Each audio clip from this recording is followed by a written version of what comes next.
Border के उस पार जो लोग हैं उन्होंने स्पोर्ट्समैन में थोड़ी थी, कोशिश करेंगे कि मैदान में ही जवाब दिया जाए। पिछली दफ़ा की तरह इतनी सीरियस इंजरी नहीं है, मेरे ख्याल से नेक्स्ट वीक से मेरी बॉलिंग शुरू हो जाएगी। बाबर भी इंसान है, ज़रूरी नहीं है कि आप जाए आप वहाँ पे हर मैच में 100-50 कर लें। बाकी जी शाहीन शाह अफरीदी ने कहा है कि इंडिया को हम जवाब देंगे ग्राउंड में, जो आगे वर्ल्ड कप का मैच उसकी बात हो रही है।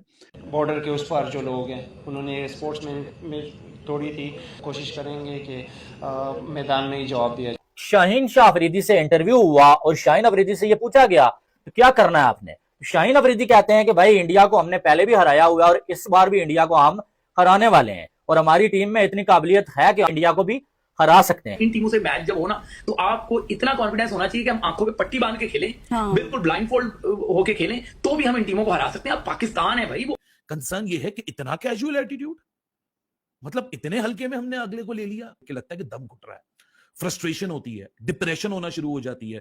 This is not the way how you are going to approach a competitive competitor like India. मतलब अगर आज इस यही विकेट अगर आप पाकिस्तान इंडिया में ले जाइए और आज समझिए आज 12 सितंबर दिया 14 सितंबर है, इसी विकेट के ऊपर वरुण चक्रवर्ती, कुलदीप यादव, अक्षर पटेल, हार्दिक पांड्या, जसप्रीत बुमराह जब पाकिस्तान को बॉलिंग करेंगे और पाकिस्तान की अगर बैटिंग की यही अप्रोच रहेगी तो हम कितने रन करेंगे। जिस एज में अभी शाहीन है, मैं मिसाल दे रहा हूं, या हारिस रऊफ है, इनको क्यों सेलेक्ट किया आपने? इस एज में क्या मतलब? जिस एज में है, सीनियर हैं, ये क्यों सेलेक्ट किया? सीनियर बॉलर्स हैं, कोई तो होगा ना। सुन तो सीनियर बॉलर मैं आ रहा हूं ना उसके ऊपर। मैंने जो उस दिन बात की थी, इन दोनों ने कोई इवेंट जितवाया है? तो फिर क्यों आए हैं? किसने जितवाया इवेंट? मुझे बता दें यार। आप मेरी बात का जवाब नहीं दे रहे। मैं आपसे बात ये कह रहा हूं कि इन दोनों ने अगर कोई इवेंट नहीं जितवाया, जो हम बाबर रिजवान करते रहते हैं, बॉलर्स का भी तो काम है ना, क्रिकेट में बॉलिंग भी है, इसे बैटिंग होती है, ठीक है? ये क्यों है? इंडिया के जो कितने भी बैट्समैन है ना ऊपर वाले, वो मेरे से बच के रहे, क्योंकि मैं उनको जो है वो छोड़ने वाला नहीं हूं। मैं उनको इंडिया पाकिस्तान के मैच में वो कहते हैं कच्चा चुबा के खा जाऊंगा। वो उसका सबसे खतरनाक गेंद है। उसको देखा मैंने, मैं कहा यार अब फिट लग रहा है मुझे, उससे बड़ा इंडियन इंडिया वाला मैच मेरे लिए इंपॉर्टेंट नहीं है। मेरा ओपिनियन ये है कि भाई खेलो आप क्रिकेट, चलो। अपनी बॉलिंग से मैं उड़ा के रख दूंगा इंडियन टीम पर। मैं उस तरह वाली बॉलिंग करना चाहता हूं जो मैंने 2021 में की थी। आप समझते हैं कि इंडिया के पास वो बॉलिंग नहीं है इतनी अच्छी, तो आप नवाज को वाई नॉट भेज सकते हैं, आपके पास लेफ्ट हैंडर का ऑप्शन है, वेयर इंडिया के पास ये वाला ऑप्शन मौजूद नहीं है इस वक्त। इंडिया के खिलाफ मेरी कोशिश होगी कि जो 2021 में मैंने किया था वैसा ही कारनामा फिर से करूं और इंडिया के खिलाफ हम मैच को जीते और मेरी सबसे जो है बेहतरीन परफॉर्मेंस इंडिया के खिलाफ हो।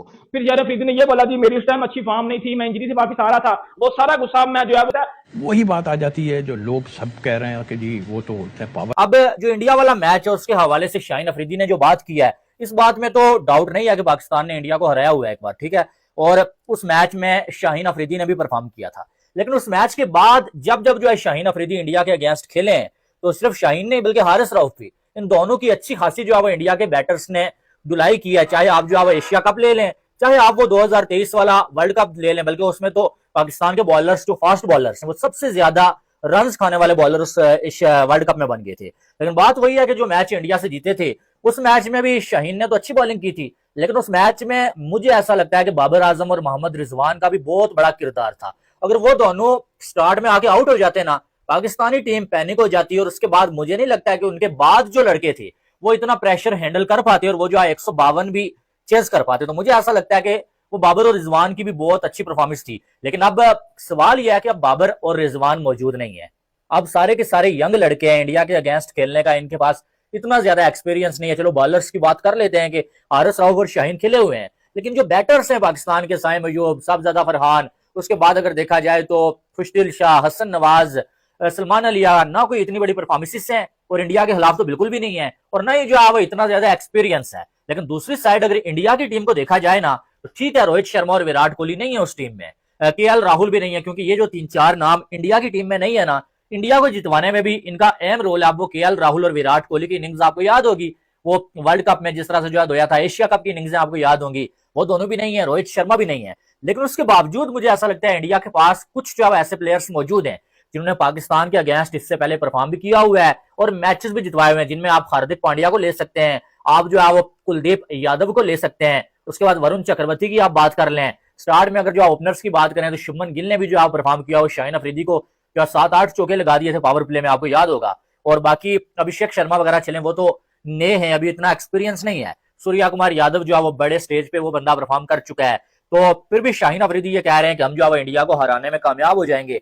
हमारा जो स्क्वाड अनाउंस किया हुआ है, बाबर और रिजवान के बगैर भी हम जो है वो इंडिया को हराने की काबिलियत रखते हैं। ये जो है शाहीन अफरीदी कहते हैं। वैसे काबिलियत रखती है पाकिस्तान की टीम या नहीं, ये तो पहले कहना कबल वक्त होगा। हाँ, जिस दिन मैच होगा उस दिन पता चल जाएगा कि कौन जो है वो कितनी काबिलियत रखता है और कौन किस पे भारी है। लेकिन शाहीन अफरीदी की जानब से ये बयान आया है और शाहीन अफरीदी ने ये बोल दिया जी इंडिया वाले मेरे से बच के रहे, मतलब उन्होंने इंडिया को थ्रेट किया, वार्निंग दिया, इंडियन टीम मेरे से बच के रहे, क्योंकि मैं इंडियन टीम को नहीं छोड़ूंगा, अपनी बॉलिंग से मैं उड़ा के रख दूंगा इंडियन टीम को, और मैं उस तरह वाली बॉलिंग करना चाहता हूं जो मैंने 2021 में की थी।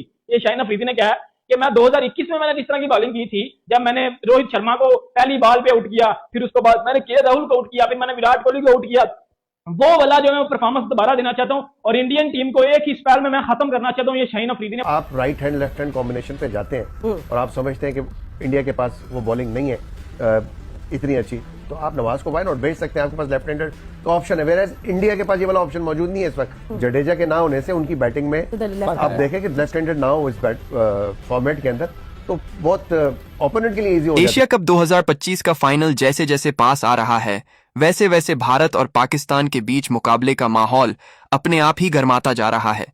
लेकिन इस बार चिंगारी खुद मैदान के बाहर से आई है। पाकिस्तान के तेज गेंदबाज शाहीन अफरीदी ने मीडिया से बातचीत में कुछ ऐसा कह दिया जिसने फाइनल से पहले ही चर्चा का तापमान बढ़ा दिया। उनके शब्दों में आक्रामकता कम और आत्मविश्वास ज्यादा दिखा, लेकिन इशारा साफ था, बड़े मैच में कोई भी खिलाड़ी सुरक्षित नहीं है। बिना सीधे नाम लिए अफरीदी ने भारतीय कप्तान सूर्यकुमार यादव की ओर इशारा करते हुए कहा कि असली तस्वीर फाइनल के दिन सामने आएगी और वहीं तय होगा कि कौन दबाव झेल पाता है और कौन नहीं। उनका कहना था कि पाकिस्तान किसी एक खिलाड़ी या टीम को देखकर तैयारी नहीं करता, बल्कि उनका पूरा फोकस सिर्फ ट्रॉफी पर है। उन्होंने यह भी जोड़ा कि अभी फाइनल की लाइनअप पूरी तरह तय नहीं है, लेकिन जो भी सामने आएगा पाकिस्तान उससे पूरी ताकत के साथ भिड़ेगा। इस बयान के बाद सोशल मीडिया दो हिस्सों में बंट गया। एक तरफ वो लोग जो इसे कॉन्फिडेंस मान रहे हैं और दूसरी तरफ वो जो इसे जरूरत से ज्यादा बयानबाजी कह रहे हैं। भारत पाकिस्तान मुकाबलों में ऐसे बयान नए नहीं हैं, लेकिन बड़े टूर्नामेंट के फाइनल से पहले कही गई हर बात दबाव को कई गुना बढ़ा देती है। हाल के मैचों में अफरीदी के प्रदर्शन को लेकर सवाल उठे हैं। ऐसे में यह फाइनल उनके लिए सिर्फ टीम को जिताने का नहीं, बल्कि खुद को भी साबित करने का मौका होगा। अब निगाहें सिर्फ इस बात पर टिकी हैं कि क्या यह आत्मविश्वास गेंद के साथ असर दिखाएगा या फिर यह बयान सिर्फ माइक्रोफोन तक ही सीमित रह जाएगा। एक बात तय है, एशिया कप 2025 का फाइनल सिर्फ क्रिकेट का मैच नहीं होगा, बल्कि जज्बात, दबाव और बड़े नामों की असली परीक्षा बनकर सामने आएगा।